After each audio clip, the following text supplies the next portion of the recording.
Presidenta, podemos comenzar ya de manera formal, porque ya están aquí todos los que tendrán intervenciones previo a que podamos escuchar a la presidenta de la Comunidad de Madrid. Agradecemos a todos los invitados, agradecemos también a los que nos siguen a través de la página del Partido Acción Nacional en Facebook, y le daría el uso de la palabra al presidente del partido, Marco Cortés. Adelante, presidente. Bueno, muchas gracias, Marianita. Primero agradecerte por esta nueva reunión. Qué bueno que tuvimos la oportunidad de poder tener este diálogo con usted, presidenta Isabel.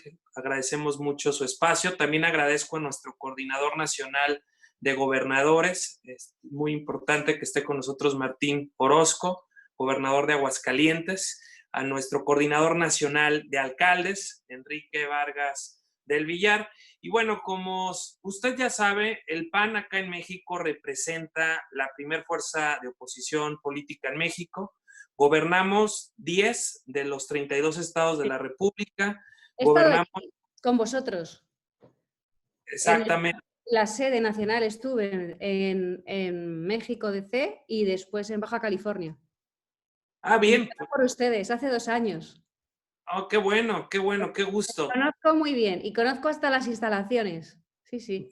Qué bueno, qué gusto, de verdad. Sí, sí. Enhorabuena, ojalá se repita esa experiencia. Serías bienvenida. Y bueno, pues nuestra intención, presidenta, es conocer pues la implementación de los retos que han venido enfrentando igual ustedes allá, nosotros acá, respecto de la mitigación del coronavirus, la atención médica, el cuidado del ingreso familiar, el empleo, las empresas, y algo muy importante que es un reto que ahora también nos ocupa y a nuestros gobiernos, particularmente la reactivación económica. ¿Cómo ustedes han venido dando este proceso? ¿Cuál es su experiencia para nosotros también poder aprovechar las mejores experiencias internacionales que sean adaptables a nuestra realidad? Pues, presidenta, nuevamente muchísimas gracias. Somos aliados, partidos hermanos, y la verdad que, como bien dijiste, esto está poniendo en prueba a todos los gobernantes. Hay unos que han demostrado capacidad ante la dificultad y hay otros que han solo demostrado ineptitud ante este difícil reto. Muchas gracias por tu tiempo y enhorabuena.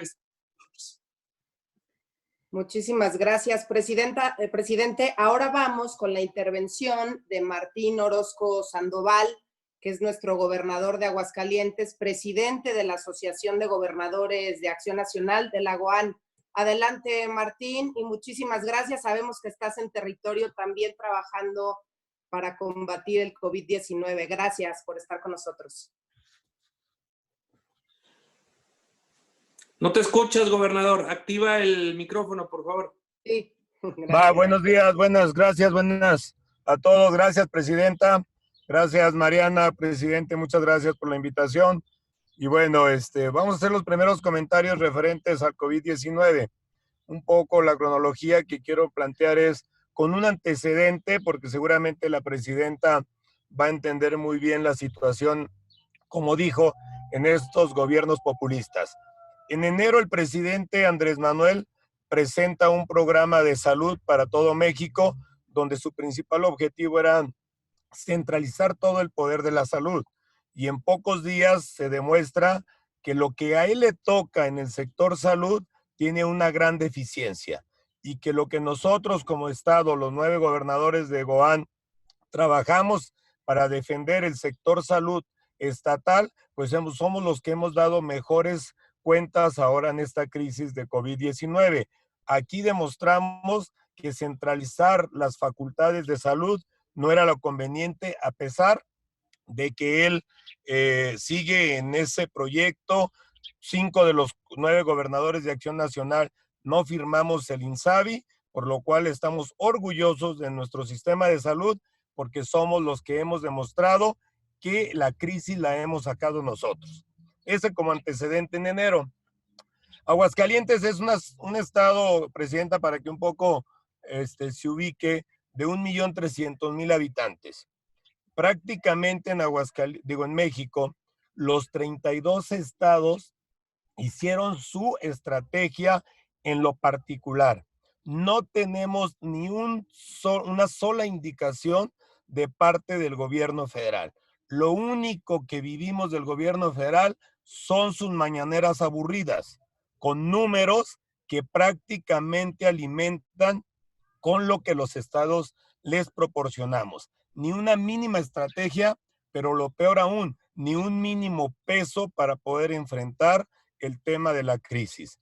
Todo ha sido con recursos propios, con estrategias propias, y al final, pues el resultado va a ser muy claro.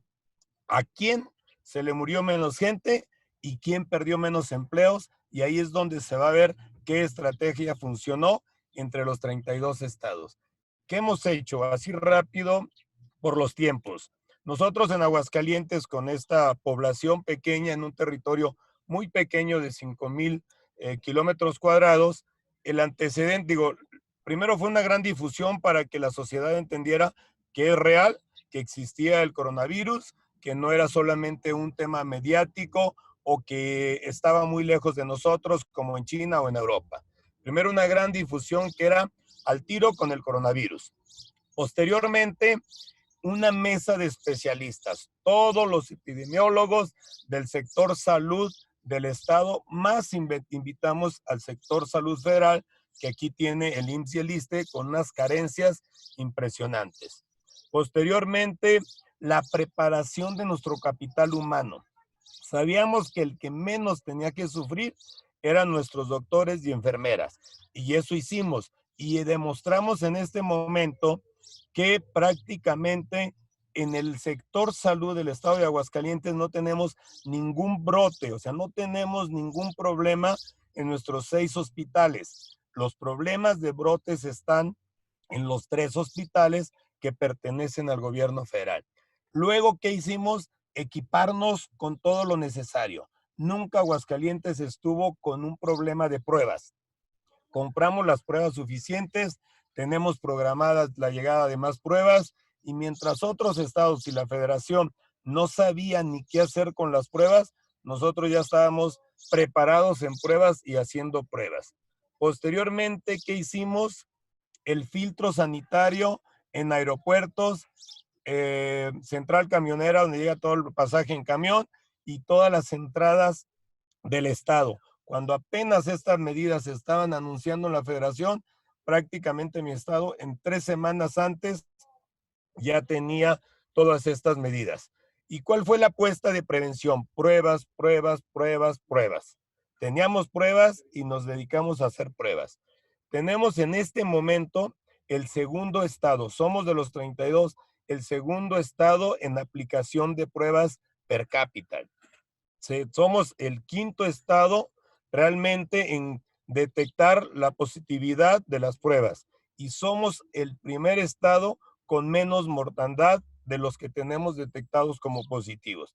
Y todo fue en base a pruebas y a un proyecto que se llama Centinela, que no esperamos que el gobierno federal indicara que se aplicara Centinela. Eso nosotros lo traíamos de hace aproximadamente 3 semanas antes. ¿Qué vamos a hacer con Centinela o qué estamos haciendo ya? Es implementarlo en toda la industria, porque nosotros ya empezamos a todos los protocolos para que la próxima 18 de mayo arrancamos con toda la industria automotriz. ¿Por qué automotriz? Porque para Aguascalientes el 20% del Producto Interno Bruto es su ingreso por parte de armadoras. Y además de las armadoras de Nissan y Mercedes, vamos sobre todo lo de autopartes, electrónica, defensa y aeroespacial. 5 industrias que a partir del 18 estarán ya aperturándose en el estado. ¿Cómo y por qué? En primer lugar, por la situación económica que ya están viviendo los trabajadores. Solamente en la parte automotriz y autopartes tengo más de 80,000 trabajadores, que ahorita algunos empezaron a ganar su 100%, pero ahorita ya están en el 50%, y después del 18 ya no les pagaría nada, por lo cual tenemos que reactivarlas. 2, porque los índices de contagio no los tenemos alto, están controlados, y sobre todo porque tenemos y confiamos en nuestro sector de salud. ¿Qué sigue posteriormente? antes de la reactivación económica presenta al Estado un paquete de estímulos económicos, tanto para las empresas, sobre todo las micro y pequeñas, así como también para los desempleados, que fue aproximadamente de 1,800 millones de pesos. No puedes aguantar, no hay gobierno que aguante con las pérdidas que se están dando en materia económica en todos los sectores, por lo cual pues, el tema central ya es seguir controlando la parte de la pandemia, pero reactivando la economía con todas las medidas necesarias. El día de ayer ya me reuní con todo el sector autopartes y automotriz, se están estableciendo los protocolos. Durante toda esta semana es compartir los protocolos con 5 estados donde tenemos una alianza, que es Querétaro, Guanajuato y Aguascalientes de PAN, San Luis de PRI y Jalisco de Movimiento Ciudadano. Los 5 estados abrimos la economía el mismo día, con los mismos protocolos. Tenemos indicadores de control de COVID muy similares, y la verdad es que somos estados que son el motor del país en la parte de la economía. Entonces, eso es en síntesis lo que estamos haciendo, conscientes de que no vamos a esperar la estrategia federal, porque no tienen ni idea de lo que está pasando en salud, mucho menos en economía, que es un rubro que este tipo de gobiernos no entienden y ni quieren entender. Desde luego. ¿Algo más? Fue muy rápido, pero... Perfecto. Para enterarme, muy bien. Muchísimas gracias, gobernador, por compartirnos tu experiencia como presidente de la GOAN, como gobernador de Aguascalientes. Y estoy aquí revisando antes de pasar con la presidenta, con Isabel, si ya está por aquí Enrique Vargas. Que no lo encuentro por acá conectado.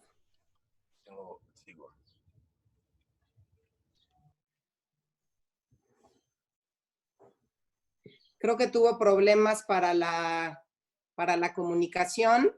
Me está reenviando en este momento un mensaje. Un gusto saludarle, presidenta, a quien además sabe en carne propia lo que es vivir en el confinamiento a causa de dar positivo en COVID-19, y no por ello dejó de atender sus responsabilidades como presidenta de la Comunidad Autónoma de Madrid.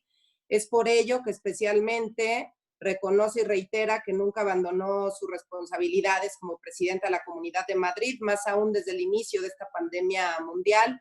Advirtió de los riesgos y las implicaciones, aún y cuando el gobierno del presidente Sánchez y sus aliados de Podemos subestimaran el COVID-19. Igualmente la felicita por la importante labor de coordinación que ha realizado con el alcalde José Luis Martínez Almeida para atender puntualmente este enorme problema que ha impactado de forma directa a los habitantes de la Comunidad de Madrid. Y deja en la mesa una pregunta: ¿cómo ha sido su coordinación con el gobierno del presidente Sánchez y sus aliados de Podemos en la atención de esta pandemia, y cuáles han sido los resultados para los madrileños?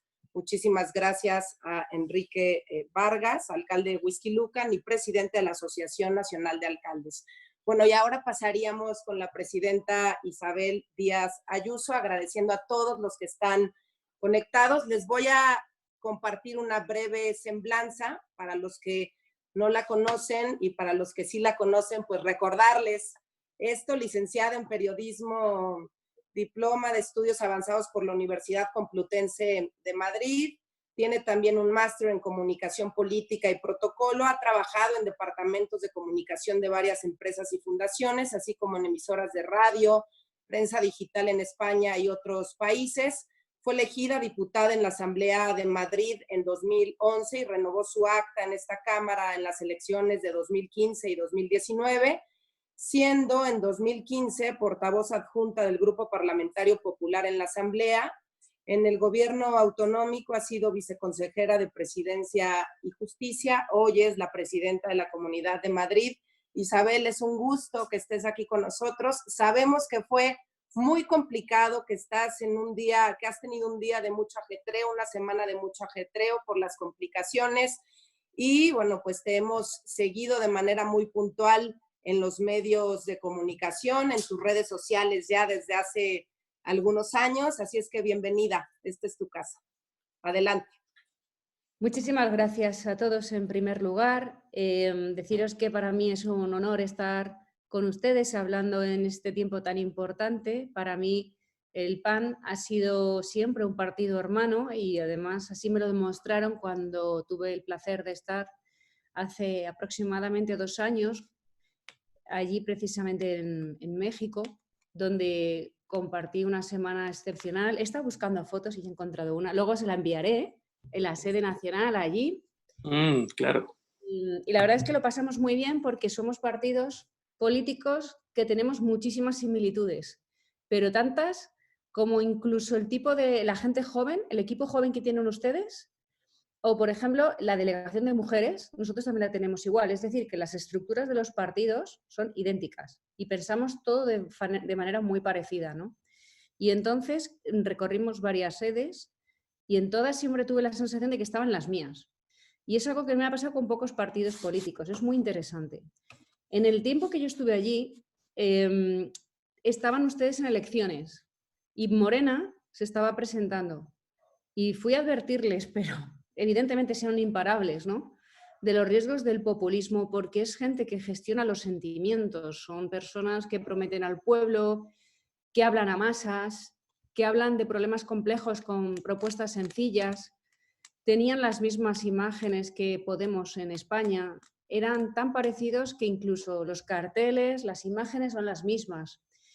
Y cuando supe que ya el coronavirus había entrado en México, supe que lo iban a tener muy complicado porque estos gobiernos no saben tomar medidas eficaces, porque solo hablan, pues eso, para las masas, sin proponer nada, sin proponer para las personas reales. Y bueno, ahora lo importante es que sepan también demostrarle a los ciudadanos que que otras formas de hacer las cosas, una alternativa es posible. Y eso es a través de las propuestas que hagan allá donde están en oposición, pero también en los estados donde estén gobernando, que saquen cabeza y demuestren que las cosas se pueden hacer de otra manera.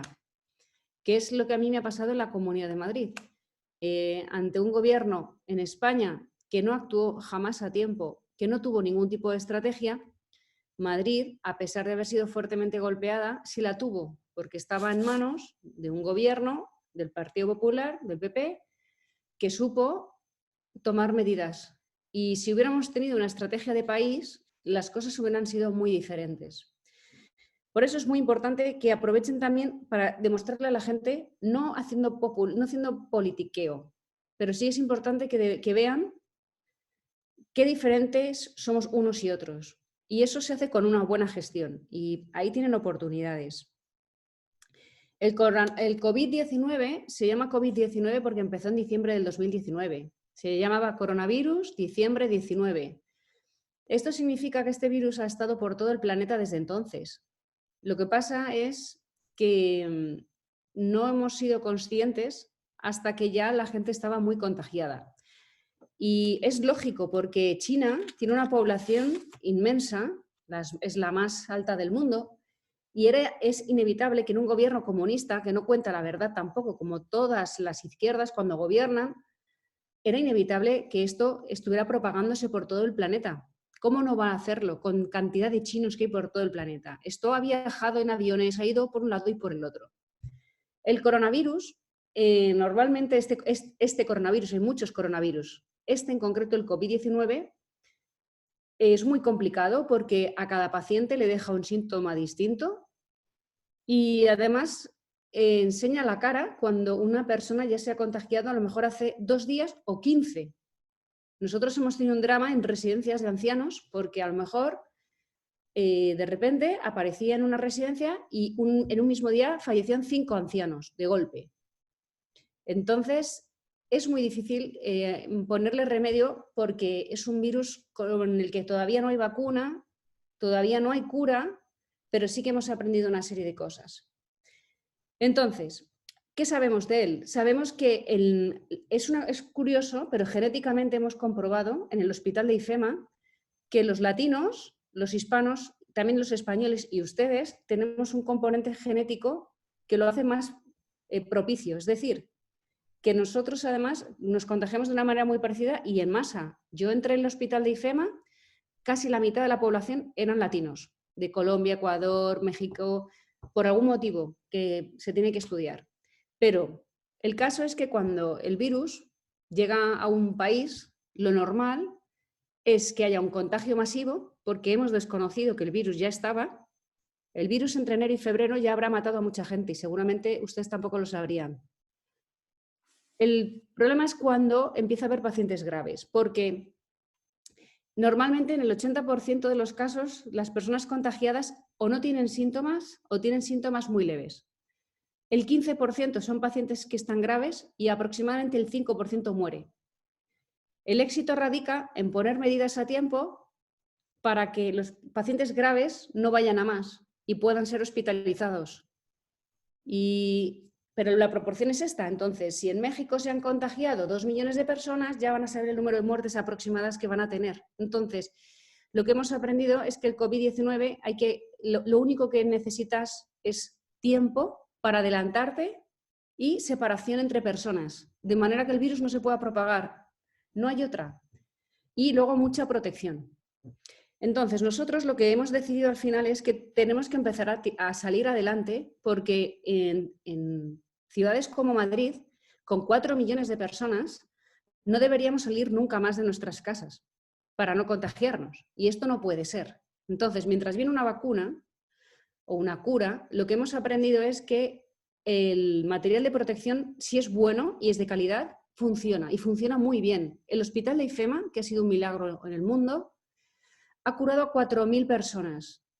Solo han fallecido 17 y no ha habido contagios entre los sanitarios, entre los médicos. Y eso es porque conseguimos traer buen material de China, comprado por Madrid, nunca por el Gobierno de España. El Gobierno de España apenas nos dio material. Por eso, lo que hay que hacer a partir de ahora es saber qué población es la de riesgo, porque hay un tipo de población a la que apenas le afecta. Acuérdense que el 80% de las personas apenas tendrán problemas, un 15% graves y el 5% es letal. Entonces, nosotros lo que hemos estudiado, lo primero, aún estamos encima de esta investigación, porque ahora tenemos que conocer cómo convivir con el virus, porque el virus, todos los expertos nos han dicho que va a estar durante 1 o 2 años, si no hay vacuna. Va a estar 1 o 2 años porque es inevitable que por muy bien que hagan las cosas, venga un ciudadano de otro rincón del país y vuelva a brotar allí el virus. Y luego lo conseguirán arreglar, pero después vendrá un avión de otro país y contagiará a alguien de la Ciudad de México que vendrá a su vez a visitaros a ustedes y entonces volverá a empezar. Entonces, la manera de evitar que esto vaya en masa es saber qué población es la de riesgo y unas medidas básicas de protección. Luego, lo que nosotros hemos visto es que en el caso de España, que somos genéticamente muy parecidos, el 61% de la gente que ha fallecido eran mayores de 80 años. Luego es un virus que normalmente con la población envejecida es muy, muy grave. Sobre todo los pacientes a partir de los 60, 60, 70, empiezan a tener problemas graves. Los fallecidos son de más de 80 casi siempre, pero a partir de los 60 hay que cuidar mucho a la población. Y luego hay personas que tienen patologías previas que a lo mejor no lo saben y el virus con ellas también es letal. Por ejemplo, las personas que han sido oncológicas, que han tenido o que están teniendo cáncer, que están bajo algún tratamiento muy fuerte, que les tenga inmunodeprimidos, esa población, aunque sea joven, es de riesgo. Luego hemos visto en el hospital de IFEMA, pedí un estudio y se vio también que las personas con obesidad, y la obesidad es muy peligrosa para el COVID. Y ustedes mexicanos, que me encanta comer, como ustedes, comen, pero de lo lindo. Entonces, hay que cuidar eso. Hay que cuidar la obesidad, ahora mucho. Hay que cuidar mucho la hipertensión, el consumo excesivo de sal, etcétera. Hay que cuidarla mucho y también la diabetes. Porque en esas poblaciones, en esos grupos de población, nosotros hemos detectado que pasa a ser grave. Entonces, una persona joven, obesa, con diabetes, aunque solo tenga 30 años, puede ser de riesgo. Entonces, tienen que estudiar en los hospitales cómo ha afectado el COVID-19 para ver si ustedes extraen las mismas conclusiones que nosotros. Yo entiendo que estarán cerca. Y si esto es así, tienen que ayudar a esa población, le tienen que enseñar a cuidarse todavía más. Y esto es, con mascarillas, los guantes da igual, pero las mascarillas son fundamentales. Hay dos tipos de mascarillas, como bien saben. Hay una que evita que te contagien y otra contagiar. Hay que saber usar una de las dos o las dos, dependiendo de la situación. Y luego nosotros en Madrid la vamos a hacer obligatoria. La vamos a hacer obligatoria en espacios donde vaya a haber gente junta.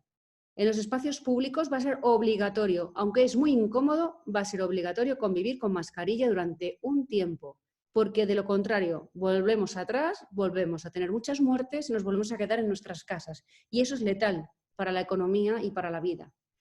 Entonces nos tenemos que concienciar que los latinos somos muy dados a vivir, a darnos abrazos, a estar todos juntos. Nos rompen mucho los esquemas porque no estamos acostumbrados a convivir así, pero toca mucha protección, como digo, con las mascarillas, y luego toca distanciamiento. Hay que evitar aglomeraciones. Hay que, por ejemplo, en los supermercados tendrán que poner indicaciones en el suelo para que la gente esté distanciada. Hay que intentar ventilar bien las casas. Si alguien nos viene a ver, que se quiten los zapatos. Hay que lavar bien las casas con agua con lejía. Y hay que utilizar mucho los hidrogeles, estos que tienen alcohol, en todas partes. Las manos tienen que estar siempre limpias, limpias, limpias, limpias. Y después las mascarillas. Y así podremos durante unos meses largos, incluso 1 o 2 años, hacer una vida relativamente normal. Y mientras no seamos conscientes de esto, el virus volverá a brotar. Y entonces, en la mayoría de los casos, dejará síntomas leves, como fue en mi caso, que yo lo tuve, pero bueno, estoy bien ya. Pero en otras personas es muy, muy, muy grave, y lo estarán viendo. Una persona está bien y de repente ese mismo día ha muerto. Hemos visto cosas impresionantes. Sobre todo en las personas mayores. Cuiden a los mayores, cuídenles. Aquí se trata de conjugar la vida de los más vulnerables con la economía, con la vuelta a la normalidad. Entonces, cuanto más tiempo estén en casa, cuanto más tiempo estén parados, cuanto más tiempo tengan muertos, es más difícil reactivarse. Es importante por eso ir poco a poco abriéndose. Nosotros, el problema es que dependemos del Gobierno de España ahora para las decisiones. Y está siendo catastrófico porque los gobiernos de izquierdas, junto con los populismos, saben que la economía no es lo suyo, no saben crear empleo, porque nunca lo han creado. No son partidos que apuestan por el empresario, por el comerciante, por la gente que lucha, que pelea. Ellos prefieren poblaciones empobrecidas que dependan del Estado bajo una subvención, porque es su forma de entender la vida. Entonces tenemos una larga lucha con ellos en ese caso.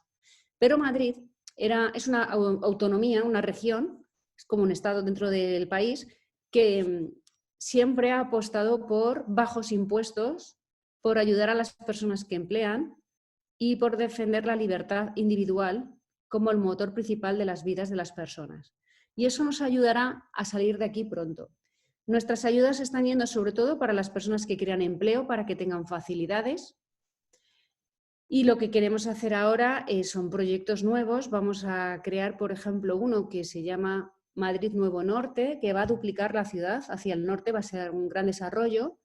Hemos preparado una ley para que las licencias de las obras, en lugar de ser en 12 meses, que antes se tardaba mucho, sean con una declaración responsable. Es decir, nos estamos poniendo en la piel de las personas que ahora tienen que tirar de esto para adelante y sacar al país. Y son las personas que pueden emplear a otras. A esos hay que ayudarles ahora y hay que darles todas las facilidades. Y mientras tanto, aprender a convivir, como les comentaba, con el COVID, porque va a estar mucho tiempo.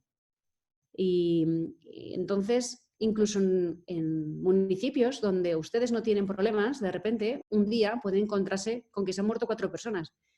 Así que aunque los municipios piensen que no hay contagios, es importante que las personas guarden mucha higiene con las manos, con las casas, con las visitas, con los abrazos. Hay que tener cuidado. Si nos damos un abrazo, rápidamente hay que desinfectarnos porque puede volver. Y eso es lo que no nos podemos permitir, que esté todo el rato ahí. Y luego nosotros también, como hemos sido siempre un gobierno que ha cumplido, que no debe a nadie, que ha apostado siempre por el empleo, nos hemos financiado en los mercados internacionales, hemos emitido bonos y más o menos de esta manera estamos solucionándolo. Y de aquí para adelante lo que tenemos que hacer es pues siempre políticas basadas en muy bajos impuestos para que más gente pronto pueda volver a la actividad económica. Y proyectos ilusionantes. Hay que aprovechar esto para buscar nuevos mercados. Por ejemplo, el tema de la digitalización. Ustedes también son muy tecnológicos ya, cada vez más. Todos los latinos somos muy dados a utilizar Internet para todo. Pues hay que empezar a escribir nuevos negocios. Por ejemplo, hay negocios que durante mucho tiempo no se van a levantar en Madrid. Los hoteles, durante un tiempo no van a tener turismo, pues a lo mejor se pueden reinventar para que sean otro tipo de negocio. A lo mejor un edificio en el que puedan ser vivienda para jóvenes. Lo que hay que ir haciendo es ir facilitando que los empleos y los negocios que ya no van a funcionar durante un tiempo porque no tienen clientes, sean otro tipo de negocios, pero ponerlo fácil.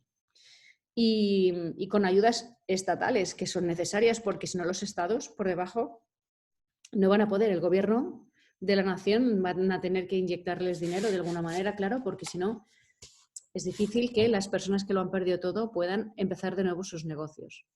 Y después nosotros tenemos unas rentas mínimas para las familias más vulnerables, y se les da, evidentemente, pero la idea es que sea para ayudarles a buscar un empleo, no para que eternamente estén ahí parados.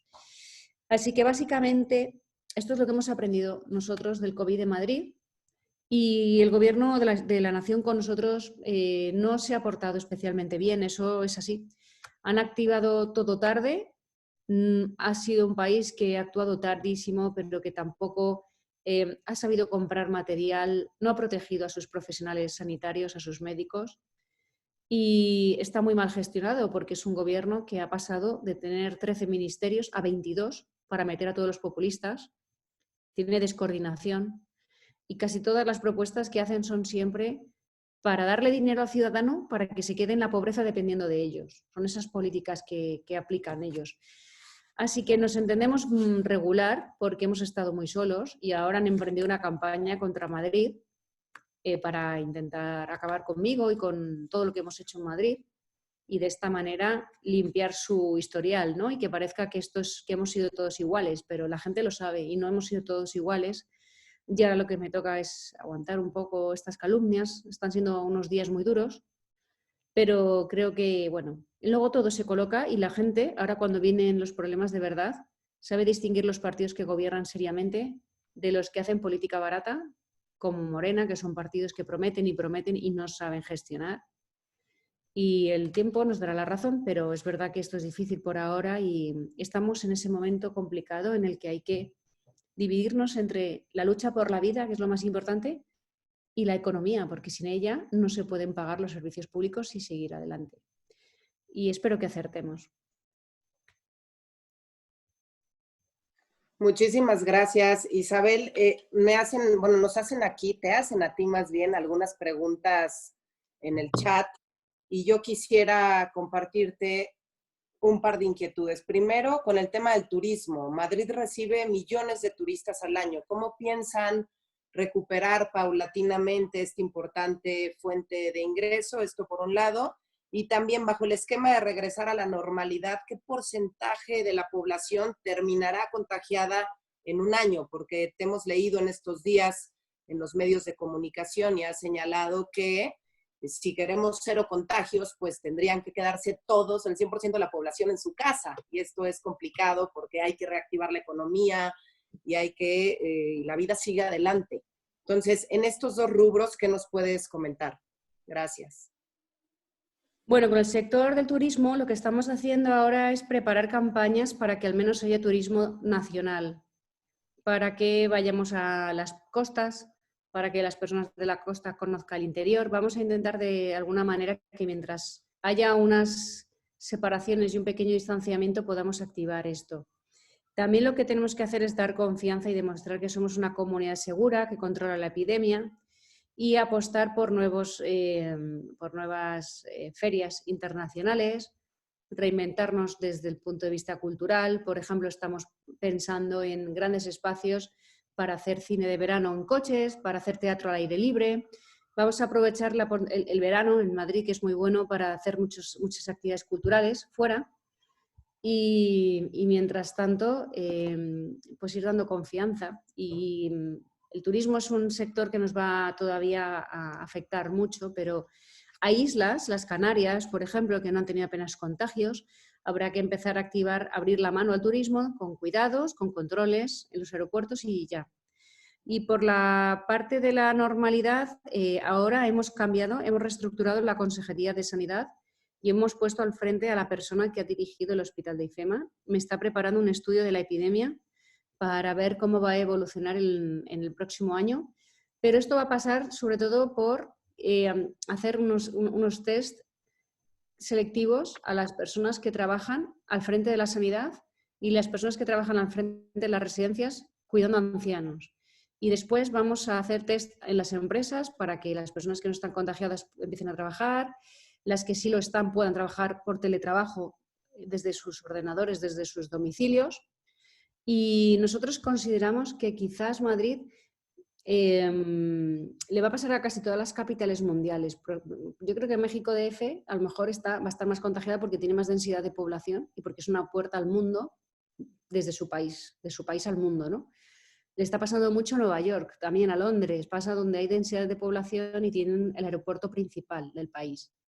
Entonces, nosotros lo que calculamos es que no lo sabemos tampoco porque no hemos tenido la estrategia de los test. Nosotros tampoco, pero sí que calculamos, no tengo ahora mismo una cifra clara, pero con el estudio que me van a presentar los médicos lo sabremos. Pero yo calculo que sí que ha habido un alto contagio y que la clave era el paciente grave. Y para todo eso fue que creamos lo del hospital de IFEMA y convertimos hoteles en hospitales para que los pacientes leves pudieran estar separados, para que el profesional sanitario, en lugar de tener que volver a casa con posible contagio, se quedara allí, o las personas que daban positivo en los hospitales y sabíamos que sí que tenían COVID, no se quedaran en casa conviviendo con familiares que a lo mejor estaban pasando un cáncer. Y luego hicimos un mando único. Nosotros tenemos 102 hospitales en Madrid, públicos y privados. Los hemos unido bajo mismo mando y han compartido médicos, han compartido material. Aquí todo ha sido de todos. Y entonces han ido derivando pacientes de un sitio al otro. Ha habido hospitales que no han tocado nada del COVID para que atendieran partos, infartos, esas cosas. Y con estas recetas, bueno, pues hemos triplicado el número de las UCIs, de las camas para pacientes graves, que ahí es donde está la clave, en tener camas para los graves. Isabel, también te preguntan, en México, en la cuarentena la violencia ha aumentado. ¿Ustedes qué medidas tomaron, sobre todo para la violencia contra las mujeres y los niños? Esto por un lado. Por otro lado, está también aquí acompañándonos el coordinador de los diputados federales del PAN, el diputado Juan Carlos Romero Hicks, y te hace esta pregunta. En retrospectiva, ¿hubieras hecho algo diferente? La perspectiva de los próximos meses y al mediano plazo, el papel de la sociedad y gobierno, ¿cuál será? Para los hoteles, o sea, para la violencia de género, sobre todo lo que hemos hecho es estos hoteles donde reservábamos plazas. El gobierno de España quiso cerrar toda la hostelería y nosotros peleamos para que los hoteles en Madrid quedaran abiertos, al menos unos cuantos. Y entonces, en los casos donde nosotros recibíamos llamadas de violencia de género, separábamos a la mujer y la traíamos a uno de estos hoteles. Y luego hemos activado 2 teléfonos, uno normal de dudas frecuentes del COVID. Hay uno de emergencias, el 112, que aglutina a los bomberos, la policía, los sanitarios, los incendios forestales, todo va a un mismo teléfono también. Y luego hemos habilitado un tercero que era para ayuda psicológica para personas que después del COVID, de estar solos o lo que fuera, necesitaban a su vez un tratamiento psicológico. ¿Qué hubiera hecho diferente? Pues haber actuado antes. Si yo ahora supiera todo lo que ha pasado, hubiera empezado al revés. Una epidemia de estas características te enseña que hay un problema y tú vas poniendo una solución. Yo hubiera empezado al revés. Si yo llego a saber esto, hubiera empezado por comprar los test, por comprar el material, porque el problema es que cuando nosotros lo fuimos a comprar a los mercados ya estaban todos los países encima. Hubiera comprado al revés todo y luego ya hubiera empezado por el principio, que fue cuando decretamos el cierre de los colegios en toda la Comunidad de Madrid. Era algo que no ocurría desde nuestra guerra civil. En décadas no habíamos estado así. Un buen día ya decidí, ante la inacción del gobierno, que teníamos que tomar decisiones y lo que hice fue decretar el cierre de los mismos, de los colegios de la Comunidad de Madrid. Luego después los restaurantes, los cines, los teatros, fuimos cerrando todo y al finales de esa semana ya todo el mundo se quedó en su casa. Después vinieron los peores días de contagio porque el coronavirus, el COVID-19, aparece 1 o 2 semanas más tarde, después de haber contagiado a una persona. Y después ya las medidas de confinamiento absoluto a las que sometimos a la población funcionaron. Y ya descendieron los contagios y por eso me ha demostrado que es con tiempo. Si yo hubiera actuado, siempre lo pensaré, si hubiera cerrado estos colegios una semana antes o 2 semanas antes, el contagio hubiera sido muchísimo menor. A ver, algunos comentarios. Primero, te saluda mucha gente de diferentes lugares del mundo, de Argentina, está también gente de Ecuador conectada, de Venezuela, de México, desde Jalisco, desde Aguascalientes. Estoy leyendo aquí, bueno, también desde Bolivia. Muchísimas gracias de verdad a todos los que se conectaron. Y una pregunta con respecto al ciclo escolar de los chiquitos. En México, el gobierno ha declarado que el 1 de junio regresarán a clases los niños para terminar el ciclo escolar. Pues esto obviamente pone en predicamento a los padres de familia y a los gobiernos, sobre todo de los estados de oposición. ¿Hacerle caso al gobierno o mantener a los niños en casa? Y la pregunta concreta es cómo está haciendo en España la gestión de la educación para los niños. El cierre del ciclo escolar depende del gobierno del PSOE o de la comunidad. ¿Qué recomendación harías? Gracias por tu pregunta, Juan Pablo Adame. Mira, estoy viendo a José Obando ahí en el chat de Baja California. Bueno, pues en educación lo que hemos hecho ha sido, hemos seguido las clases online para más de 1.200.000 niños. Lo que hemos hecho ha sido abrir una plataforma para que siguieran las clases por el ordenador o por los móviles, y a las familias más vulnerables que no tenían recursos les entregábamos tarjetas SIM o les llevábamos tablets. También hay empresarios, marcas internacionales y nacionales que nos han ayudado mucho para poder darles soluciones tecnológicas.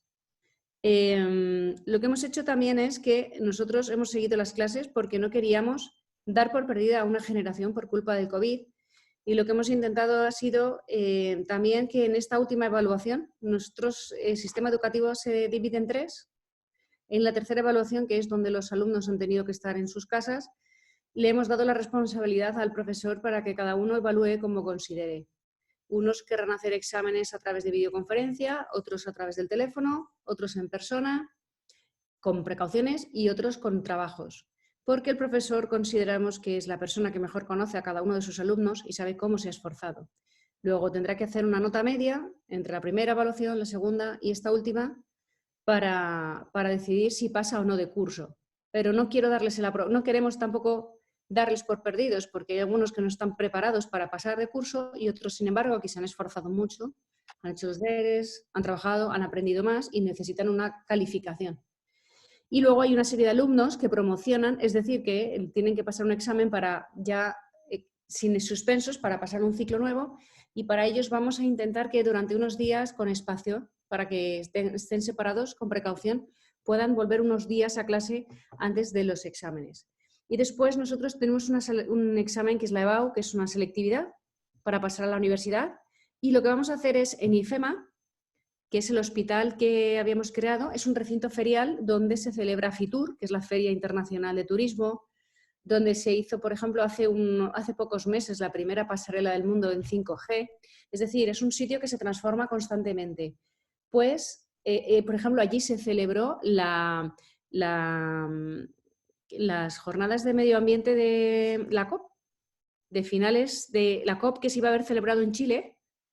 No sé si se recuerdan que nosotros se vino a Madrid y la organizamos en tan solo 3 semanas. Y eso fue posible gracias a IFEMA, que es ese recinto. Pues bien, IFEMA ahora se ha convertido en un hospital y ahora lo vamos a convertir en un lugar, porque tiene 13 pabellones, y lo vamos a convertir en un lugar para que los alumnos se puedan examinar con distanciamiento y que en las universidades también puedan hacer allí selectividad, pero estén con espacio. Y entonces, pues vamos a sortear esto así. Y antes de decidir cómo afrontar el siguiente curso, que empezaría en septiembre, y ya tenemos que ver según cómo haya evolucionado la epidemia, pues yo creo que a lo largo del mes de junio ya tendremos que haber decidido si las clases van a seguir online o van a poder ser algunos días en clase, etcétera. Isabel, un español en México ¿En quién reside la responsabilidad? Tiene familia allá. ¿En quién reside la responsabilidad en España de las residencias de ancianos? Está centralizado en el gobierno del país, gracias a Jesús Florindo. Otra pregunta: ¿qué responsabilidad debe tener un gobierno local para garantizar que todos tengan vacuna? Cuando haya vacunas, el tema va a ser si va a alcanzar el dinero para tener todas las dosis. Al final del día ya no volveremos a ser iguales. Nos pregunta Arely Paz. Yo creo que efectivamente, bueno, este virus nos ha cambiado mucho, ya lo explicaba anteriormente, vamos a tener que estar conviviendo 2 años aproximadamente con él, con medidas de distanciamiento, protegiendo y aislando un poco a los mayores, a los vulnerables, y con estas mascarillas y con medidas que son incómodas. En el momento que haya vacuna es que no sé cuándo será ni cuánto costará. En el caso de la Comunidad de Madrid, la autoridad sanitaria es nacional. En el caso de la epidemia hay un mando único nacional, pero tenemos transferidas a las autonomías, como nosotros tenemos en lugar de estados autonomías, tenemos transferida la gestión de los recursos. Luego, en el momento en el que haya ya vacuna, el mando único, al ser una epidemia, tiene que decir la política general de sanidad y luego nosotros suministrarlo. Veremos también los fondos que hay. Es que eso es una incertidumbre por completo. En el caso de los test, por ejemplo, vamos a nosotros a empezar a hacer una serie de test. Ha habido unos cuantos del gobierno, ahora van a venir unos nuestros y vamos a ver si de esta manera podemos hacer estrategia. En el caso de las residencias ocurre algo similar. Las residencias normalmente son competencia autonómica, pero desde que se decretó el estado de alarma, el Gobierno de España tenía el mando único sobre las mismas y Pablo Iglesias era el que tenía que tomar medidas y no lo hizo. Pero es cierto que nosotros en la Comunidad de Madrid hemos tenido un gravísimo problema y esto es porque cuando ya conocimos cómo funcionaba el COVID y qué síntomas dejaba, había entrado en muchas residencias de Madrid. Nosotros tenemos 500 residencias por toda la autonomía, muchas de las cuales con mucha densidad, y en algunos casos había entrado el virus, no sabemos si a través de familiares o a través de las personas que trabajan allí, pero a lo mejor una mañana la residencia estaba bien y por la tarde habían muerto 15 personas. Hemos vivido escenas realmente dramáticas y para eso uní en un mismo mando a los bomberos de la comunidad, a las policías, a Cruz Roja, a voluntarios. Hicimos un mando único que ha enseñado en las residencias a separar a los pacientes contagiados de los que no, a utilizar las lavanderías para evitar nuevos contagios. Hemos metido material de protección y hemos metido también material sanitario. Y ahora ya se ha controlado y de aquí para adelante vamos a seguir con esta estrategia mientras sepamos que el COVID ha desaparecido por completo. Te preguntan también concretamente cómo está funcionando el transporte público en Madrid. Y si les parece, es que hay muchísimos comentarios aquí en el chat. Les agradecemos a todos sus preguntas. Saludos hasta Nuevo León, Guanajuato. Podrían ser... ¿Cómo andas de tiempo, Isabel? ¿Te quedan unos minutitos o ya cortito? Sí, tengo poco porque a las 8 en punto entro en un programa de televisión donde hay más de 3 millones de audiencia. Entonces, bueno, si te parece, cerramos con el tema transporte. Hacen un comentario el gobernador Martín Orozco, Marco, nuestro presidente, y concluimos. ¿Te parece? Vale, muy bien. Muy bien. Adelante, Isabel. En el caso del transporte, lo que hemos hecho es que es cierto que como hay mucha gente que no ha ido a trabajar, ha sido más fácil porque lo que hemos hecho ha sido poner normas de distanciamiento entre vagones, por ejemplo, del metro y las paradas. Y esto ha sido fácil relativamente porque ahora mismo hay menos personas que están moviéndose. Lo que tenemos que hacer de aquí para adelante es hacer el uso obligatorio de las mascarillas y también vamos a tener que estar poniendo más afluencia de vagones y ampliando los horarios. Hemos pedido también, vamos a ver pactos para ampliar los horarios laborales, para que las empresas empiecen antes a trabajar, para que mucha gente haga teletrabajo. Durante un tiempo no podemos vivir con los horarios que teníamos nosotros de trabajo de 9 a 5. Y mientras tanto también pues vamos a intentar que haya hidrogeles cerca de las personas en los transportes y solamente vamos a poder funcionar así. También ahora mismo hay mucha gente que está utilizando bici por Madrid. Bueno, es una incertidumbre, en eso estamos trabajando ahora en un plan para que ahora más gente empiece a utilizar el transporte y evitar bueno, pues que haya aglomeraciones. Tenemos pensado cuántos viajeros por vagones dentro del metro, lo mismo en los autobuses, y vamos a tener que estar funcionando así.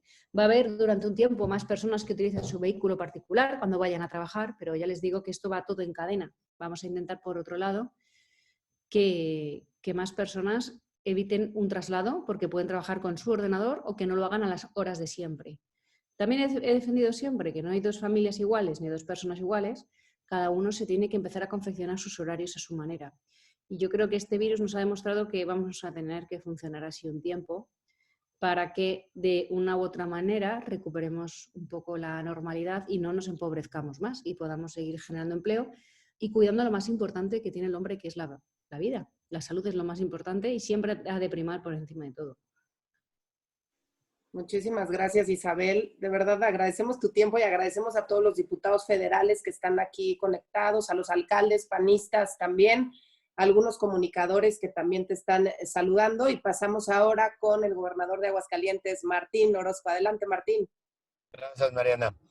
Isabel, un comentario y una pregunta.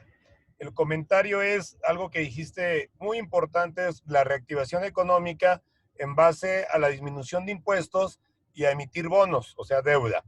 Desgraciadamente para nosotros, las dos cosas dependen del gobierno federal y es lo que menos entiende este gobierno. Uno, para endeudar un estado, un municipio, tienes que ir a la federación a pedir permiso y a ver si tienen la capacidad en una ley de disciplina financiera que la verdad está muy acotada. Dos, lo que hemos peleado durante muchos años es que den facultades a los estados para cobrar impuestos. Si tuviéramos facultades, entonces tendríamos estrategias de desarrollo económico bajando impuestos, como lo que dices tú. En un momento de crisis es impensable aumentar impuestos, pero en México el 90% de los impuestos los cobra el gobierno federal y tampoco ha presentado alguna estrategia para estimular al sector productivo. Claro. Es el comentario. La pregunta es muy concreta, las ferias, y te voy a decir por qué me interesan las ferias. Sencillamente Aguascalientes, la mayor identidad con España es la fiesta taurina. Abril y mayo, 23 días, tenemos una feria solamente de 8 millones de visitas a la feria. Y la clave es el cartel taurino que se combina entre los mejores de España, los mejores de México. Pues se canceló.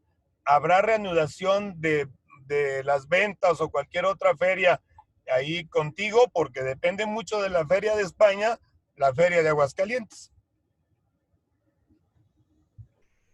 Bueno, en primer lugar, nosotros tenemos un sistema fiscal en el que el Estado recauda una serie de impuestos. Por ejemplo, el IRPF sería sobre el impuesto sobre el trabajo y también el IVA, que es el del consumo. Pero también tenemos un régimen fiscal que en 15 de los 17 autonomías tenemos una serie de impuestos cedidos.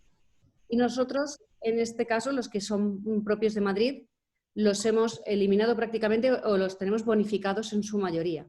Y luego también tendríamos competencias para crear impuestos propios, pero nosotros prácticamente no los tenemos. Es decir, por ejemplo, nosotros frente a 3 impuestos que tenemos en Madrid propios, Cataluña creo que está en torno a 13. Y nosotros somos una comunidad autónoma que apenas tiene impuestos ni trabas al empleo, porque sabemos que de esta manera hay más empresarios, más autónomos que vienen a Madrid a emprender. Y de hecho nosotros tenemos en Madrid el 60% de las grandes empresas nacionales y más del 75-80% casi de inversión extranjera. Y tiene que seguir siendo así, porque nosotros, por ejemplo, competimos con Portugal, que es un país que siendo mucho más pequeño y más modesto, sin embargo, ha cambiado su política fiscal en estos años y está trayendo mucho empleo precisamente porque ha apostado por bajos impuestos. Y Portugal está muy poca, bueno, de Madrid, Lisboa está 5 horas, 6. Entonces, somos prácticamente como si fuéramos un mismo país compitiendo. Nosotros lo que vamos a seguir haciendo es apostar porque los impuestos cedidos sigan estando bonificados en su mayoría y es la política fiscal que vamos a defender y que nos ha dado tanta confianza en Madrid.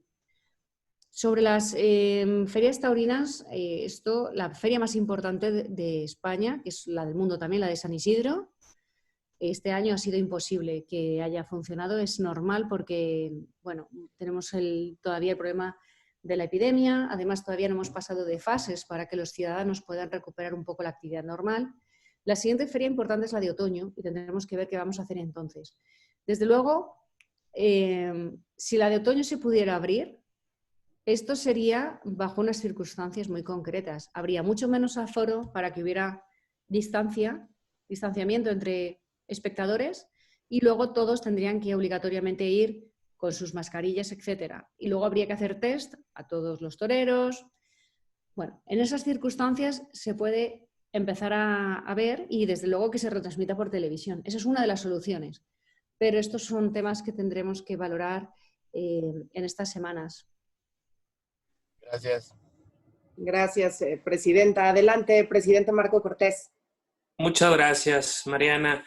Isabel, de verdad que cómo te agradecemos el tiempo, la experiencia. Sin duda tenemos grandes similitudes. Nosotros creemos igual que ustedes en la productividad, en la dádiva, pero solo para ayudar a la persona a salir adelante, no para que permanezca de esa forma. Nosotros creemos en que hay que darle a la persona el impulso para que pueda trabajar. Creemos en las clases medias, en la gente trabajadora, y eso nos hace muy iguales.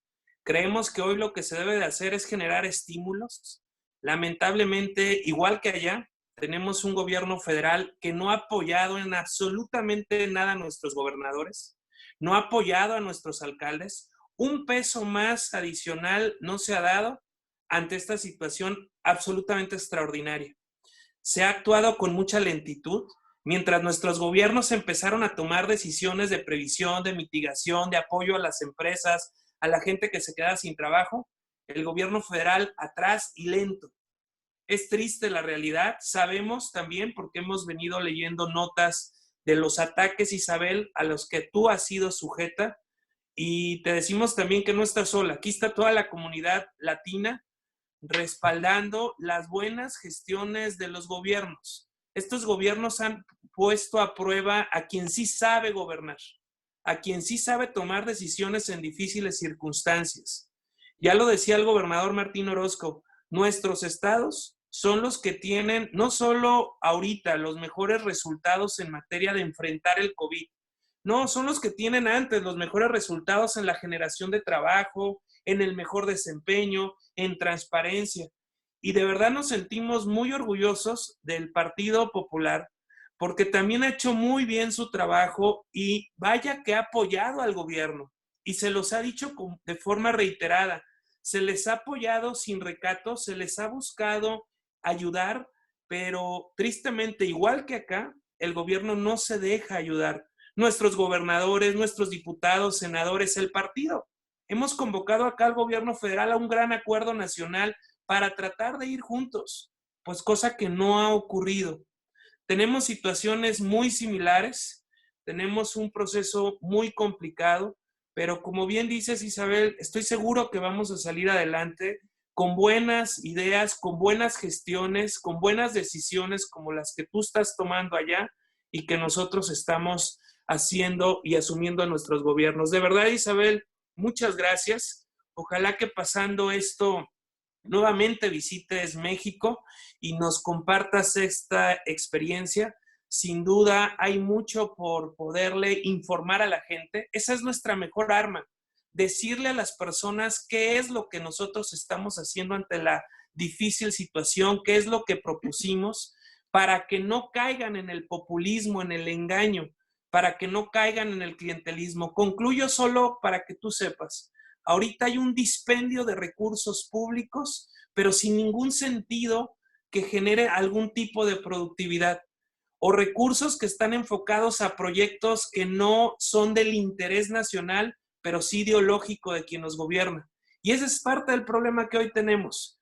No se les está apoyando a los gobernadores, pero tampoco se les deja tomar decisiones para poder generar créditos y poderse apalancar. Ese es parte del problema que hoy enfrentamos. Y bueno, tu experiencia, de verdad, tu buena gestión nos anima y compartiremos todo lo que nos has dicho a todos nuestros gobernadores a través de nuestro coordinador de gobernadores y también a través de nuestro coordinador de alcaldes, para que tengamos más ideas, más experiencias exitosas de cómo enfrentar este enorme reto. Como ustedes saben, nos llevan 6 o 7 semanas de anticipación en este reto de la pandemia.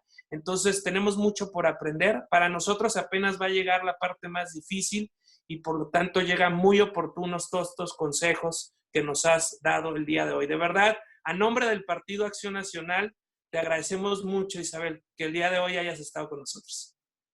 Pues es un placer. Hay una cosa que a nosotros nos han agradecido mucho los madrileños y españoles y es decir la verdad siempre, aunque fuera difícil, pero la gente cuando vienen los problemas de verdad odia que les hablen como si fueran niños.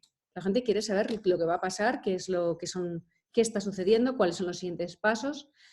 Y nosotros en ese sentido hemos ido diciéndole a los ciudadanos la información que íbamos teniendo en cada momento y qué pasos íbamos a tomar. Eso les ha dado mucha seguridad y eso es lo que necesitan ahora. Y cuando vienen los problemas de verdad, la gestión populista cae por su propio peso porque no da respuesta y la gente ya se cansa de que la estén manipulando constantemente. No se puede utilizar el dinero de todos los ciudadanos y las campañas de propaganda para imponer políticamente mandos únicos y, sin embargo, no utilizarlo para ayudar a la población a prevenirse, que es lo que tiene que ocurrir ahora. Por tanto, no escatimen en recursos para formar a la población en cómo protegerse. Utilizando y comprando buen material, no vale cualquier cosa. Un mal material es no tenerlo. Compren un buen material en cualquier país, o si lo fabrican ustedes, pues igual, pero que sea de verdad bueno, que estas mascarillas y que estos materiales para las manos protejan de verdad a los ciudadanos. Y de esa manera el virus desaparecerá. Y serán un modelo de éxito si consiguen que en los estados donde ustedes gobiernan aplican estas medidas y demuestran al final que han sabido hacerlo. Eso la gente no lo olvidará nunca. Este tipo de epidemias ponen a prueba a los gobiernos. Y ahí es donde está la clave. Y luego sobre las campañas, ya saben que esto no es nuevo, lo habrán visto ustedes también. Esto es propaganda de siempre.